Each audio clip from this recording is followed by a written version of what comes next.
Hello students, नमस्कार।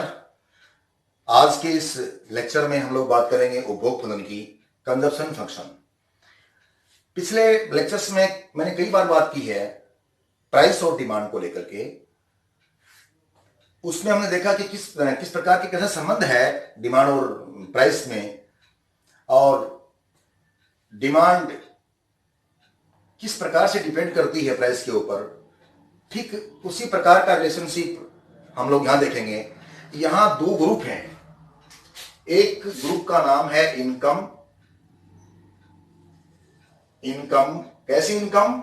Aggregate income. और किसकी इनकम? कंट्री की इनकम, सोसाइटी की income. It is not a individual income. तो वी हैव टू से it A countries income, aggregate income. And दूसरा aggregate consumption. तो दो समूह है, एक तो एग्रीगेट इनकम है और एक एग्रीगेट कंजप्शन है। इन दोनों के बीच में जो फंक्शनल रिलेशनशिप है, इन दोनों के बीच में जो संबंध है, जो फलनात्मक संबंध है, ठीक उसी का नाम है उपभोग फलन। उसका नाम क्या है? उपभोग फलन। उपभोग फलन अर्थात उपभोग फलन अथवा उपभोग प्रवृत्ति आय और उपभोग के मध्य संबंध को दिखाती है। इस प्रकार से कहिए आप इस चीज को। अर्थात the consumption function describes relationship between consumption and disposable income. And disposable income, उसकी खर्च योग्य आय और उपभोग के मध्य किस प्रकार का रिलेशनशिप है, उस चीज को दिखाता है उपभोग फलन। इस उपभोग फलन को हम इस प्रकार से लिख सकते हैं, प्रतीकात्मक रूप में हम इस प्रकार से इसको लिख सकते हैं, C is a function of y। C is a function of y। So इसमें आप क्या देख रहे हैं कि there are two kinds of variable, one is C and another is y। तो y is a independent variable, independent variable, and C is dependent variable. C is dependent variable अर्थात C is depends on Y. C is depends on Y. C depend करता है Y के ऊपर, या यूं कहें कि उपभोग जो है वो निर्भर करता है इनकम के ऊपर। अर्थात जैसे जैसे सोसाइटी की या कंट्री की इनकम ग्रो करती है, जैसे जैसे इनकम ग्रो करती है, उसी प्रकार कंजप्शन ग्रो करता है, उसी प्रकार कंजप्शन ग्रो करता है। और ये इनकम और कंजप्शन, जो इनकम बढ़ती है और उसके परिणाम स्वरूप कंजप्शन बढ़ता है, तो उसके बढ़ने की जो टेंडेंसी है, उसकी प्रोपेंसिटी है, वो किस प्रकार से होगी, उसको हम एक कंजप्शन शेड्यूल के द्वारा देखें। कंजप्शन शेड्यूल उसके द्वारा देखें तो कंजप्शन शेड्यूल बना रहे हैं हम लोग, कंजप्शन शेड्यूल। तो वो बनाने के लिए देखिए, यहां हम ले रहे हैं rupees in crore, rupees in crore, और यहां लेंगे इनकम और यहां लेंगे कंजप्शन। इस कंजप्शन को, इस C को हम इस प्रकार से भी लिख सकते हैं, C is a function of Y। यहां ले लिया। अब देखें, इसमें इनकम की जो ग्रो करने की ट्रेंड है वो यहां ले रहे हैं हम लोग 0, 60,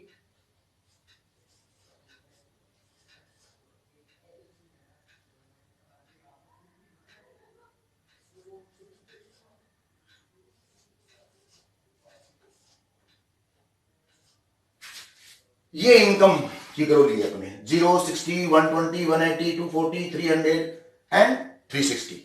इस प्रकार से ये इनकम ग्रो कर रही है। और ठीक इसके परिणाम स्वरूप कंजप्शन किस प्रकार से बढ़ता है? कंजप्शन किस प्रकार से बढ़ता है? देखिए 20, 70,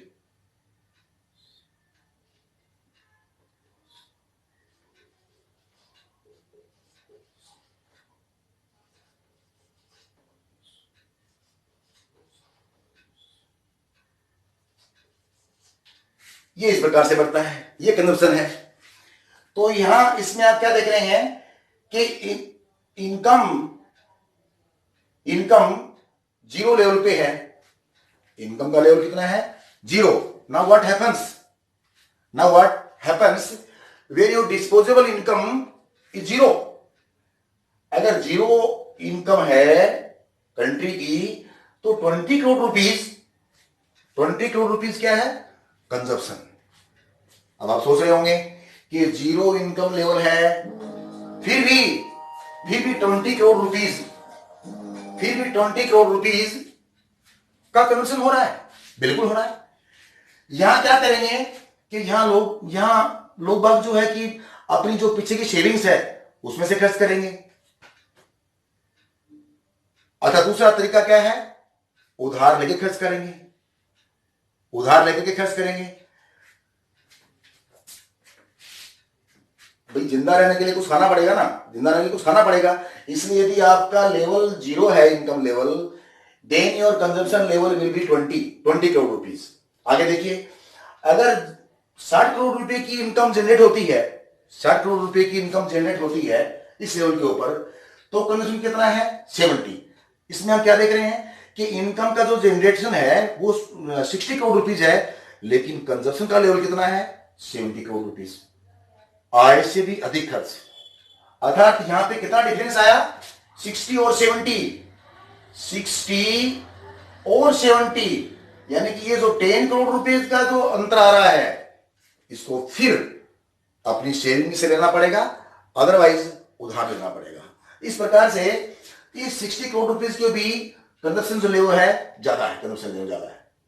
आगे देखिए, आगे 120 करोड़ रुपीज की इनकम जनरेट हो रही है। 60 के बाद में 120 करोड़ रुपीज की इतनी इनकम जनरेट हो रही है और कंजप्शन लेवल कितना है? 120। अर्थात जितनी इनकम जनरेट हुई है ठीक उसी के बराबर कंजप्शन हो गया। अर्थात ये स्थिति कैसे बनी? C equal to Y. जितनी इनकम उतना consumption, C equal to Y. तो जितनी इनकम लेवल उतना कंजप्शन लेवल, उसको हम क्या कहेंगे? Basic consumption level. इसको हम बेसिक कंजप्शन फंक्शन, इसको हम आधारभूत उपभोग फलन कह सकते हैं। ये वाली जो चीज है इसको हम बेसिक कंजप्शन फलन कहेंगे। ये आधारभूत बेसिक कंजप्शन लेवल है। आधारभूत उपभोग का स्तर कहते हैं इसे। ये है बेसिक कंजप्शन लेवल। जितनी इनकम उतनी कंजप्शन। फिर देखिए आप, फिर इनकम कितनी बढ़ी? 120 से 180, फिर कंजप्शन 170। अब क्या हो रहा है कि जितनी इनकम बढ़ रही है ठीक उस रेशियो में कंजप्शन नहीं बढ़ रहा, बल्कि उसे कुछ कम बढ़ रहा है। 240 income, then 220 consumption, 300 income, 270 consumption. यानी कि जिस गति से इनकम ग्रो कर रही है उसके कंपैरिजन में कंजप्शन कम बढ़ रहा है। तो इस प्रकार ये हमारी कंजप्शन शेड्यूल है। इसको ग्राफिकली हम ड्रॉ करें इसी चीज को लेकर के, कंजप्शन फंक्शन को, तो हम लोग इस प्रकार से देख सकते हैं इसको। यहां हम ले इनकम लेवल और यहां consumption. Here we are taking income on horizontal level and we are taking consumption on vertical level. यहां एक लाइन ड्रॉ कर रहे हैं हम लोग। ये एक लाइन है जो 45 डिग्री पे ड्रॉ की गई है। 45 डिग्री पे ड्रॉ की गई है और इसका नाम है C इक्वल टू वाई। ये जो लाइन है ये है C equal to Y, C equal to Y. इसको यूनिटी लाइन बोलते हैं। इसका नाम क्या है? Unity line. यूनिटी लाइन अर्थात यूं कहें कि इसके प्रत्येक बिंदु पर C बराबर वाई की स्थिति होगी, कंजर्वेशन बराबर इनकम की स्थिति होगी इसके प्रत्येक बिंदु के ऊपर, इसके प्रत्येक बिंदु के ऊपर। तो ये एक यूनिटी लाइन है, ये एक यूनिटी लाइन है, 45 डिग्री पे ड्रॉ की गई है। ओके, यहां मैं ड्रॉ कर रहा हूं एक उपभोग फलन रेखा, ये इसका नाम है C और यहां नाम देता हूं मैं C is a function of Y, C is a function of Y. ये उपभोग फलन है। ये उपभोग फलन कैसा है? ये उपभोग फलन लीनियर है, लीनियर टाइप्स का है, रेखिक बोलते हैं उसको, रेखिक लीनियर प्रकार का। तो ये उपभोग फलन है। अब इसमें देखें आप कि ये जो कंजर्वेशन फंक्शन है और ये इस रेखा को कहां इंटरसेक्ट कर रहा है? इस बिंदु के ऊपर। ये माना कि बी पॉइंट है, बी पॉइंट के ऊपर क्या है? ये देखिए इतनी तो है इनकम OY1, इतनी इनकम है और इस इनकम के परिणाम स्वरूप ये कंजर्वेशन लेवल है, ये कंजर्वेशन लेवल है C1। ये जो बी पॉइंट है इसको हम बोलते हैं ब्रेक इवन पॉइंट। ये जो बी पॉइंट है इसको हम बोलेंगे ब्रेक इवन पॉइंट। इसका नाम है ब्रेक इवन पॉइंट। इसको हिंदी बोलेंगे सम विच्छेद बिंदु, सम विच्छेद बिंदु। तो इस ब्रेक इवन पॉइंट के ऊपर क्या है कि जितनी इनकम उतना कंजप्शन, जितनी इनकम उतना कंजप्शन। अब देखिए आप वो जो शेड्यूल बनाई थी अपन ने, उस शेड्यूल के अनुसार देखें आप, उस शेड्यूल के अनुसार देखेंगे, माना कि इनकम ग्रो हो गई, माना कि इनकम ग्रो हुई और वो इनकम ग्रो होकर के Y2 हो गई, तो इस इनकम लेवल पे कितना कंजप्शन हो रहा है? ऊपर जाए जरा देखें,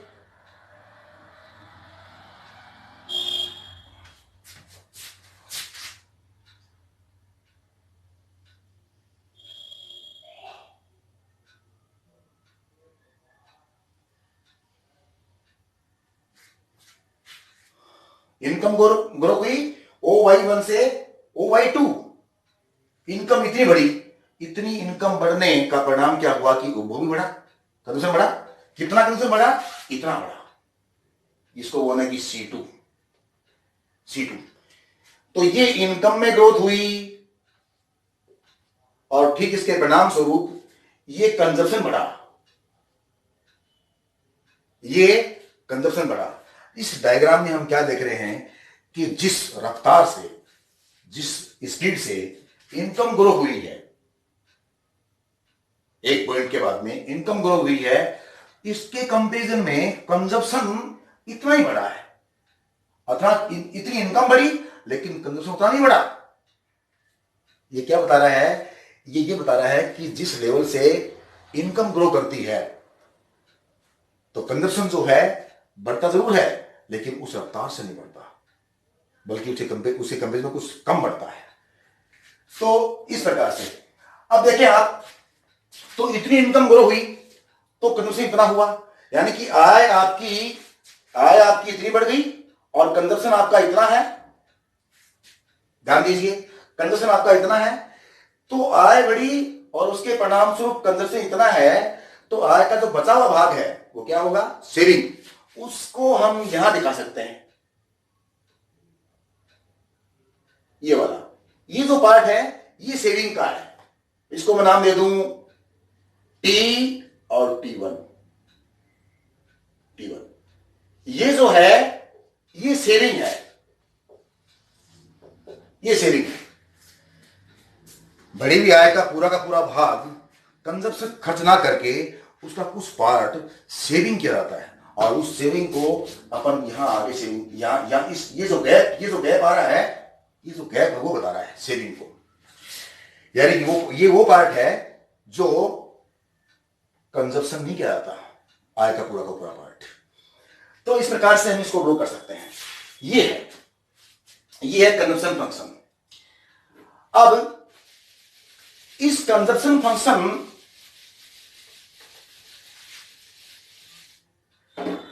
थोड़ा आगे बढ़े तो ये जो उपभोग फलन है,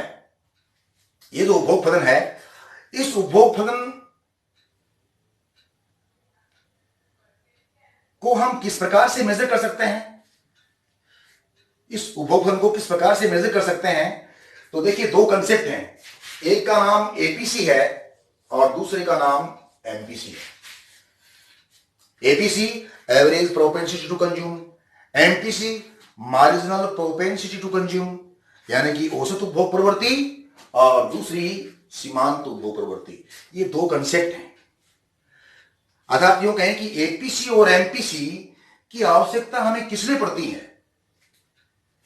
तो इनकी आवश्यकता हमें इसलिए पड़ती है कि इनके द्वारा आय और उपभोग व्यय के आपस में आपसी जो तुलनात्मक संबंध है उसको हम मेजर कर सकते हैं, उसको हम माप सकते हैं। और हम जानते हैं कि आय के बदलने पर उपभोग व्यय बढ़ता है, आय के बढ़ने पर उपभोग व्यय बढ़ता है, जैसा आपने देखा है। परंतु प्रश्न ये उठता है कि कितना बढ़ता है। इसके लिए हम उपभोग फलन की दो कंसेप्ट्स हैं जिनका हम जिक्र करेंगे, और वो दो कंसेप्ट कौन सी हैं? एक का नाम एपीसी है और दूसरे का नाम एमपीसी है। इसी प्रकार यदि हमें ये जानना है कि किसी कंट्री में नेशनल इनकम का कितना भाग खर्च किया जाता है और कितना भाग सेविंग किया जाता है, तो इसके लिए हमें स्टडी करनी पड़ती है, इसके लिए याद करना पड़ता है कंजप्शन फंक्शन। और यदि हमें उपभोग प्रवृत्ति याद करनी है, प्रोपेंसिटी टू कंज्यूम याद करना है, तो तब हमें जरूरत पड़ती है एपीसी और एमपीसी को जानने की। तो एपीसी और एमपीसी, तो ये दो कंसेप्ट हैं। इस दो कंसेप्ट की हम थोड़ा आगे बात करें तो कंजप्शन फंक्शन को किस प्रकार से हम लोग मेजर कर सकते हैं, अर्थात आय और उपभोग के मध्य जो फलनात्मक संबंध है उसको किस प्रकार से माप सकते हैं, इसके लिए हम इन्हें दो जरूरत पड़ती है। दो कंसेप्ट है ये, एक का नाम एपीसी है और दूसरे का नाम एमपीसी है। तो एपीसी क्या है? एपीसी का मतलब एवरेज प्रोपेंसिटी टू कंज्यूम, औसत उपभोग प्रवृत्ति, उसको बोलेंगे औसत उपभोग प्रवृत्ति। इसको हम निकालेंगे APC equal to C upon Y, अर्थात उपभोग और आय के मध्य पाए जाने वाले अनुपात का नाम क्या है? एपीसी। या यूं कहें कि कंजप्शन और इनकम का रेशियो है C upon Y, APC equal to C upon Y. तो आय और उपभोग का ये रेशियो है। दूसरा एमपीसी का मतलब मार्जिनल प्रोपेंसिटी टू कंज्यूम, सीमांत उपभोग प्रवृत्ति। ये क्या है? एमपीसी का मतलब उपभोग में आने वाले परिवर्तन और आय में आने वाले परिवर्तन का अनुपात है MPC equal to delta C upon delta Y. ये है MPC, delta C upon delta Y, अर्थात change in consumption upon change in income. तो if you find out the NPC, then you will have to put this thing, delta C upon delta Y, change in consumption upon change in income। तो उपभोग में परिवर्तन और आय में परिवर्तन का जो रेशियो है उसका नाम क्या है? एमपीसी, और ये है एपीसी। इन दोनों को किस प्रकार से हम निकाल सकते हैं, ये देखिए जरा। सपोज कीजिए यहां हम ले रहे हैं इनकम और यहां ले रहे हैं कंजप्शन।